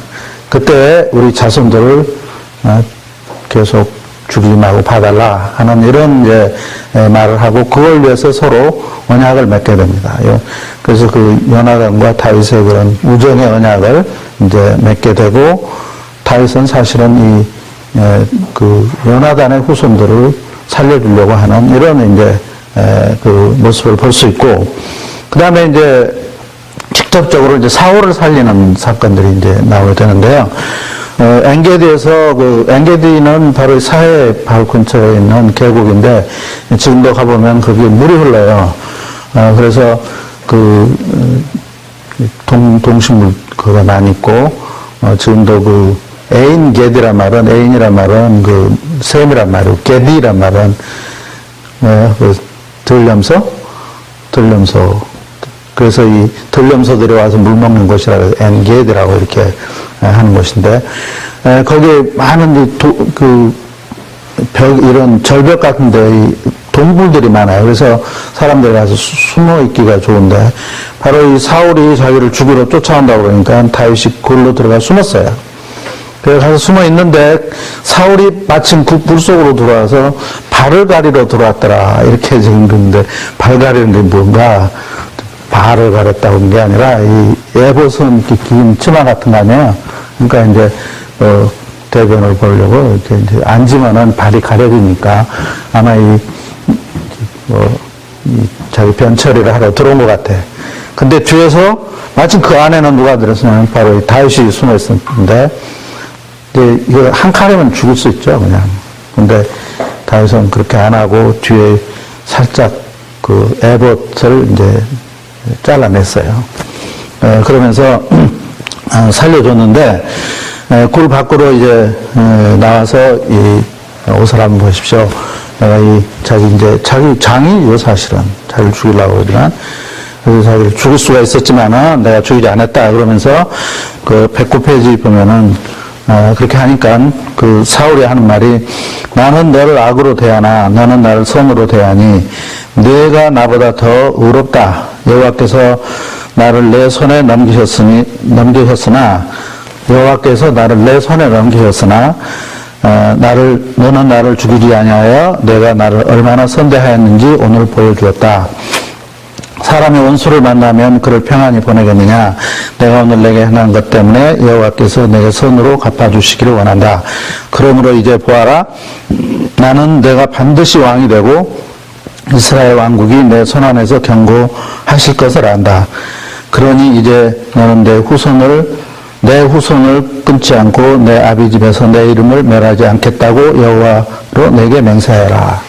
자기가 이제 분명히 이 다윗이 왕이 될 것을 알고 자기 자식을 부탁을 하는, 자식들을 부탁하는 이런 걸 이제 볼 수가 있습니다. 근데 이제 다윗은 그 사울의 옷자락을 뺀 것 때문에 마음의 가착을 받아가지고 그 부하들에게 말하기를 내가 내 손을 그에게 대어 여호와의 기름 부음을 받은 내 주를 치는 것은 여호와께서 내게 금한 것이니 그가 여호와의 기름을 부음받기 때문에 자기가 치질 않았다 하는 이런 말을. 다시 말하면 얼마든지 죽일 수 있는 이런 상황이었지만은 어찌됐든 자기를 죽이려고 하는 왼수지만은 그러나 이분은 여호와 하나님께서 기름을 부은 분이라 이 사람을 내가 내 손으로 해야 하는 것은 바로 여호와를 해야 하는 것처럼 자기가 그렇게 느낀 거예요. 그래서 양심의 가착을 받았다고 그랬습니다. 그래서 오늘 여호와께서 왕을 저 굴에서 손에 넘겨주신 것을 왕의 눈으로 보고 계십니다. 왕을 죽이라는 말도 있었으나 저는 왕을 아꼈습니다. 그래서 제가 내 주는 여호와의 기름 부음을 받은 분이므로 내가 그에게 손을 대지 않겠다라고 말했다. 그러니까 이게 참 훌륭한, 정말 아주 우리 보통 사람으로서 할 수 없는 이런 그 다윗의 모습을 볼 수 있습니다. 이렇게 했으면 이제 사울은 뉘우치고 더 이상 이제 다윗을 죽일 생각을 안 해야 되는데 또 이제 발광임을 해가지고 이제 10광야라고 좀 가만히 있는데 여기서 이제 또 만나게 되죠. 광야에서 이 들에서 밤에 잠을 자는데 이 다윗이 보니까 이 사울의 군대들이 잠을 자고 있어요. 그래서 내려가서 다녀도 몰라요. 사울이 잠자고 있는데 그냥 그 부하들이 이거 한 칼이면 이게 땅에다 꼽아버릴 수 있는데 꼽아버리자고 그러죠. 근데 그때 말렸어요. 그리고 이제 좌우에 다시 그 투구를 가지고 창을 가지고 이제 올라와서 그때 그 사울 왕의 그 경호대장 이게 이제 아브넬인데 아브넬아 부르면서 내가 어떻게 이렇게 왕의 경호를 잘못했냐 하면서 내가 얼마든지 죽을 수 있었지만은 그건 안 했다고 오히려 그 경호대장을 책망하는 이런 것을 볼 수 있습니다. 그래서 이 살려주고 있는 이런 걸 볼 수 있죠. 그래서 이 다윗은 이처럼 자기를 죽일 수 있는 사람을 충분히 그러지만은 그러나 살리는 걸 볼 수 있고 또 110페이지 거기 보면은 이제 그일라에 블레셋 사람들 왔는데 그걸 이제 살려낸 걸 볼 수 있고요. 그 다음에 아비가일을 아내로 만난 이런 다윗. 아비가일은, 자기 남편이 나봇이죠, 나발. 그 갈멜 지역에서 포도원을 하던 사람인데, 털을 깎는 날은 아마 큰 잔치를 하는 모양이에요. 우리나라도 농사를 지으면 제일 먼저 수확을 할 때 동네 사람들 불러다가 같이 잔치를 하는 것과 마찬가지로. 그 잔치한다는 말을 듣고 가서 좀 부하들을 시켜가지고, 떡이나 좀 떡을 좀 얻어와라. 그래서 이제 보냈는데 이 나발이 나발이란 말은 원래 어리석다 하는 말입니다. 이름 자체가. 요새는 주인을 버리고 돌아다니는 사람들이 많이 있다는데 내가 이 다윗이 누군지 알아서 내가 하냐. 근데 사실은 다윗은 이 블레셋 사람들로부터 이 나발을 그동안에 쭉 지켜준 사람이에요. 근데 이런 식으로 이야기하니까 이제 보고를 받고 다윗이 그냥 이것들 가만 안 둬야겠다고 이제 자기 부하들을 데리고 죽이러 가는 판에 이 이야기를 나발의 아내 아비게일이 그 이야기를 들었어요. 그래서 그냥 급히 그냥 포도주랑 떡이랑을 구해서 다윗 앞에 나가서 무슨 이야기를 하냐면 다윗 당신은 여호와의 싸움을 싸우는 자다. 여호와를 위해서 싸우는 이런 여호와의 대장군이 아니냐. 그리고 분명히 앞으로 이 왕이 되실 것이다. 근데 왕이 되실 분이 이거 보잘것없는 이 나발 이것 하나 죽여가지고 왜 공연히 왕의 경력에 흠집을 내려고 하십니까? 아주 지혜로운 말을 한 거예요. 이 아비가일이. 그러니까 다윗이 딱 알아듣고 하나님께서 나로 하여금 피 흘리게 하는 이 죄를 짓지 못하도록 너를 보내셨구나. 그러고 돌이키고 이제 돌아가는 이런 걸 볼 수 있습니다. 그 다음날 이제 이 나발은 이 술에 취해 있다가 깨서 이야기를 듣고 그냥 넘어져 죽었다고 그랬는데, 그래서 이제 다윗은 이 아비가일을 나발이 죽었다는 소식을 듣고 데려다가 자기 아내로, 너무 지혜로우니까 자기 아내로 삼았다고 그랬습니다.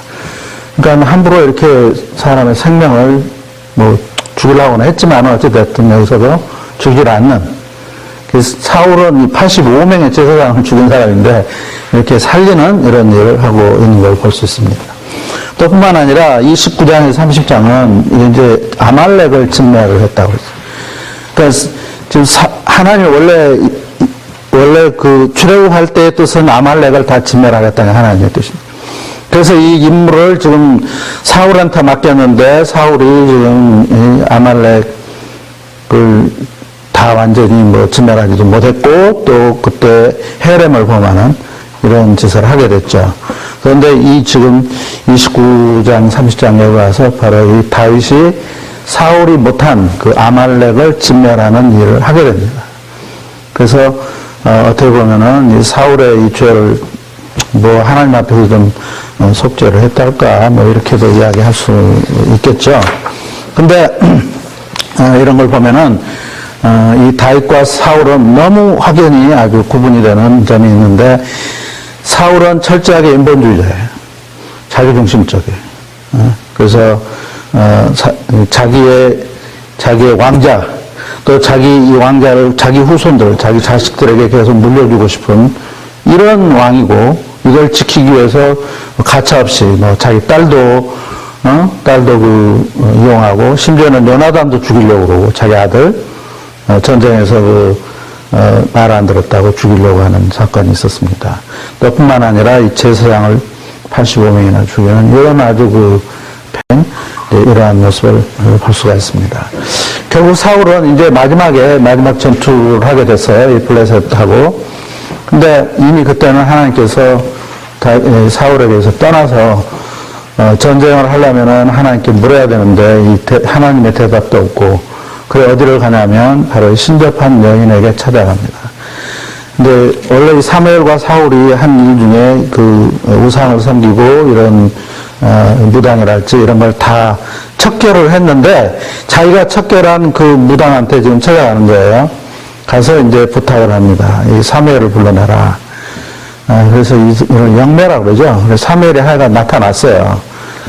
그래서 내일 다음 전쟁에서 어떻게 될 것인가 하는 것을 이제 이 죽은 사무엘의 그러한 그 영을 통해 그러한 모습을 통해서 이제 하나님께서 그 입을 열어서 앞으로 될 일을 이야기합니다. 그거 한번 읽어보겠습니다. 여호와께서 너를 떠나 너의 원수가 되겠으며 여호와께서 나를 통하여 말씀하신 대로 내게 행하셔 여호와께서 왕국을 내 손에서 찢어내어 내 이웃 다윗에게 주셨다. 내가 여호와의 음성을 듣지 아니하고 주의 맹렬한 진노를 아말렉에게 수행하지 않았기 때문에 여호와께서 오늘날 이 일을 내게 행하셨고 여호와께서 너와 함께한 이스라엘도 블레셋 사람을 손에 넘겨주실 것이니 내일 너와 내 아들들이 나와 함께 있을 것이니 또한 여호와께서 이스라엘 군대도 블레셋 사람의 손에 넘길 것이다. 이렇게 이제 말. 그러니까 이 헤렘을 범한 이 사울의 이제 징벌이 여기에 내린 거예요. 그러니까 사울은 결국 하나님께서 내리신 이 헤렘을 범함으로 말미암아 결국 사무엘의 망령을 통해서 이 사울이 왜 죽게 되는가 하는 걸 이야기하는데 역시 헤렘을 범했다는 거예요. 그래서 이제 너뿐만 아니라 이스라엘 모든 군대도 다윗 블레셋 손에 넘기겠다. 성경 말씀 그대로 헤렘을 보면은 결국 그 진영이 다 하나님의 징벌을 받는다고 그러는데 이렇게 지금 되어 있는. 그래서 이 지금 사울을 이해하는 데 있어서 이 헤렘이라는 이 개념이 굉장히 중요하다 하는 것을 이제 볼 수가 있습니다. 결론은 제가 한번 읽어보겠어요.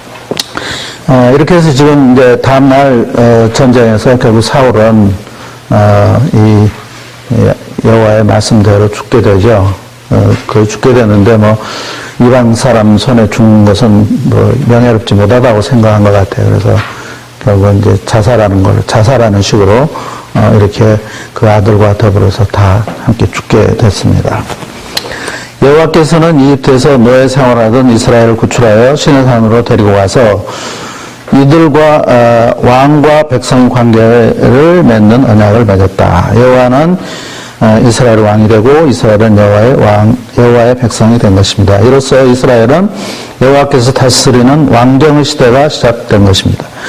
그러나 여호와께서는 이스라엘에게도 다른 민족들처럼 인간 왕을 세울 계획을 가지고 계셨고 이를 계속 약속하셨습니다. 아브라함과 그의 아들 이삭과 야곱에게 그들의 허리에서 열왕들이 나올 것이라고 말씀하셨습니다. 특히 하나님께서는 야곱을 통하여 유다의 후손 가운데 왕이 나올 것이라는 예언적인 약속을 주셨습니다. 아까 말씀하신 대로 드린 대로 창세기 49장입니다.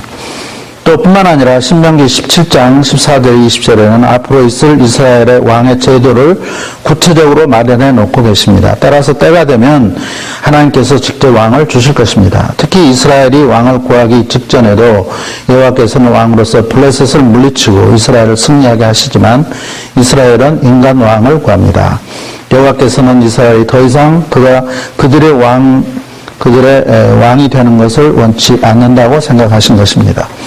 사울은 베냐민 지파이고 하나님께서는 야곱을 통하여 유다 지파에게 왕을 주신다고 했기 때문에 실상은 하나님께서 주시고자 하신 왕은 아니었습니다. 사울은 왕이 될 마음도 없었고 민족과 나라에 대한 꿈도 비전도 없는 사람, 잃어버린 아버지의 암나기를 찾으러 다니고 사람들이 그를 왕으로 추도해도 행부에 숨어있는 지극히 평범한 소시민이었습니다. 그러나 그를 왕으로 세워놓자 그는 전혀 다른 사람이 되었습니다.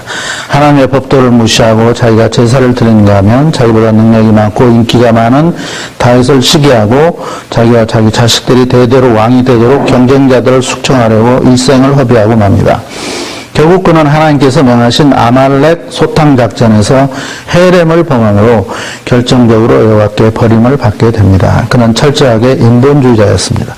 헤렘의 기본 정신도 여호와께서 왕이시고 전쟁의 주라는 것입니다. 그러나 사울은 그것을 무시했습니다. 여호와께서 왕이시고 전쟁의 신이요 전쟁의 주라는 것을 인정하지 않은 것입니다. 이 점에서 엘리의 자식들과 같습니다. 따라서 사울은 여호와께서 기름 부으신 다윗을 인정할 수 없었고 죽이려고 한 것입니다. 다윗뿐만 아니라 제사장까지도 몰살하는 이 살육의 지도자가 된 것입니다. 하나님께서 주신 권력을 자기 방어와 경쟁자를 죽이는 데 사용한 사람입니다. 그는 결국 미쳤습니다. 신접한 여자를 찾아가 영적 파산 상태에 이르게 되고 그는 물론 그의 아들들 그리고 온 이스라엘을 헤렘의 저주 속에 빠져 망하게 합니다. 여호와께서는 인간들이 원하는 왕의 실체가 어떤 것인가를 사울을 통하여 보여주려고 하신 것입니다. 사울은 그런 의미에서 앞으로 이스라엘 왕들의 반면 교사라고 할 수 있습니다. 다윗도 뼈대 있는 집안 출신은 아니었습니다. 그러나 그는 여호와에 대한 사랑과 충성심은 대단했습니다. 그는 단신으로 골리앗을 대항하여 나갈 때 만군의 하나님 여호와께서 살아계심을 보여주겠다고 했습니다. 그래서 사람들은 그를 여호와의 싸움을 싸우는 자라고 불렀습니다. 사울이 자기를 위하여 남을 죽이는 사람이라면 다윗은 자기를 희생하여 사람을 살리고 동족을 구원하는 장수였습니다. 사울의 옷자락을 베고 여호와의 기름 부으신 왕을 해하려고 했다는 양심의 가책 때문에 또는 철저한 하나님을 두려워하고 경외하는 사람이었습니다. 또한 무죄한 죄를 흘리지 않으려고 나발을 살려주는 것을 볼 수 있습니다. 하나님을 공경하고 사람을 살리는 지도자였습니다. 제사장들을 몰살하는 사울과는 정반대의 사람이었습니다. 아말렉을 진멸하지 않아 헤렘을 범한 사울의 실패를 다윗이 대신 만회해주고 하나님의 뜻을 완성합니다. 다윗이 왕이 될 준비된 사람이었습니다. 비록 사회의 가난하고 소외되고 억울한 자들 600명이 그를 따랐지만 그는 이미 이스라엘 백성들의 마음을 산 사람이었습니다. 사울이 여호와의 세움을 받은 왕이었지만 엘리 제사장과 마찬가지로 여호와를 멸시하고 무시한 사람으로 여호와의 버림을 받은 사람이라면 다윗은 철저하게 여호와를 경외하며 여호와를 위하고 여호와의 백성을 구원하려고 했던 사람이었습니다.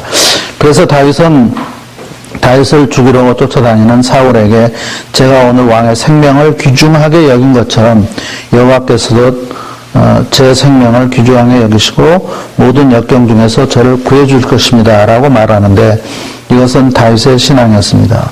사울은 하나님의 사람을 죽여 자기와 자기 자식들이 살라고 발버둥을 치다 미치고 신접한 여인 앞에 쓰러져 넘어지고 결국은 여호와께서 벌이신 전쟁에서 자살함으로 비참한 최후를 맞습니다.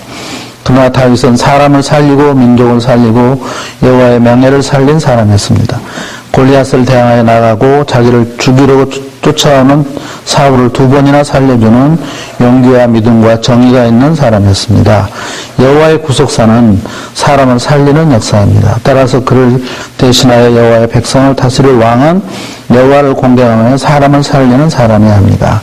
여호와께서는 그러한 다윗을 이스라엘의 왕으로 주셨습니다. 그리고 그의 후손 가운데 우리의 생명을 살리시는 예수님을 왕으로 주셨습니다. 그래서 여기 보면은 이 사울과 다윗이 얼마나 대조적인 건가. 특히 사울은 사람을 죽이려고 했던 이런 지도자였다면 자기를 지키기 위해서 다윗은 사람을 살리는. 그래서 이 제사장이나 어떤 하나님의 구속사 속에서요, 이 사람을 죽이는 사람은 하나님의 구속사에 쓰임받는 사람이 되지를 못해요. 그래서 심지어 이 성전을 다윗이 짓고 싶다고 하나님께 이야기했을 때 너는 피를 많이 흘려서 안 된다. 그래서 성전을 다윗이 못 짓도록 그렇게 하는 걸 볼 수 있습니다. 오늘날 우리 한국에는 이 기독교인들이 너무 이 사람을 그냥 생명을 함부로 대하는 이런 경우가 참 많은 것 같은데, 이 기독교적인 정신이 아니라고 생각이 돼요. 하여튼 무조건 생명이라면 살리는 거예요. 왜냐, 하나님께 창조하신 거니까. 내일 죽을 사람이라도 오늘 살려놓고 보는 것이 이게 하나님의 정신이고 하나님의 뜻이라고 봅니다. 지금 매우 반대한 이야기를 2시간에 이렇게 지금 말씀을 드렸는데, 하여튼 이 사무엘 상해이라는 그 줄거리는 바로 이런, 테마는 바로 이런 것이니까, 이제 앞으로 더 여러분들 성경을 읽어보시고, 아까 이야기한 대로 이 책이요, 구체적으로 이 내용을 잘 써놨어요. 이야기처럼. 그래서 한번 보시면은 많은 도움이 되지 않을까 싶습니다. 저는 여기서 강의를 마치겠는데요. 혹시 질문 있으신가요? 네. 네, 오늘 총장님 말씀 들었고요. 네. 오늘 그 말씀하신 내용 중에서 그 다윗의 고백 부분이 참 와닿습니다. 네. 기름 부은 자를 치는 것은 여호와께서 금하신 일이다. 네. 근데 기름 부은 자들이 넘어질 수 있다라는 것은 인간이기에, 오늘 뭐 엘리 제사장이라든지 아니면 사왕을 통해서 우리가 보았거든요. 근데 요즘 보면은 대형교회 목사님들이 많이 좀 비난을 받고 있어요. 특히 뭐 교회개혁 실천연대라든지 뭐 한국기독언론회 그런 데 이끄는데 분들도 목사님들인데, 심지어는 최근에 제가 어떤 일간지 광고에서 뭐 종교사업가 뭐 김사만 목사, 뭐 오정현 목사를 응징해 주십시오 국민 여러분, 그런 일간지 그런 분들 목사님들이 그런 광고를 내는 것까지 제가 봤거든요. 그래서 그 목사님들도 뭐 인간이기에 넘어질 수 충분히 있을 것 같은데, 하나님께서 기름 부으신 자들이라고 생각할 때 과연 그러면은 다른 분들이 그렇게 일간지에 공개적으로 그렇게 하는 것도, 저는 꼭 사람을 죽여서 죽이는 게 아니라 그것도 사실은 죽이는 행위가 아닌가. 그렇죠. 그래서 저는 그 부분이 어떻게 보면 성경하고 좀 역행하는 게 아닌가 하는 생각을 좀 해봤거든요. 그거에 대해서 총장님 한번 말씀 좀 의견 좀 한번 듣고 싶습니다. 기본적으로 이 사람들은 이제 모르겠어요. 김상환 목사나 오정현 목사님 이분들이 뭐 사람들 이야기로는 잘못한 걸로 지금 돼 있잖아요. 그러니까 이제 확실히 모르겠어요. 저는 이 사람이 정말 뭘 잘못했는지 어쩐지. 그러나 이제 여론이랑 뭐 대화나 이런 걸 보면 이들이 분명히 잘못한 건 사실로 이제 알려지는데, 이 책임은 본인들이 그렇게 해서는 안 되죠. 이제 1차적으로는. 그러나 성경에는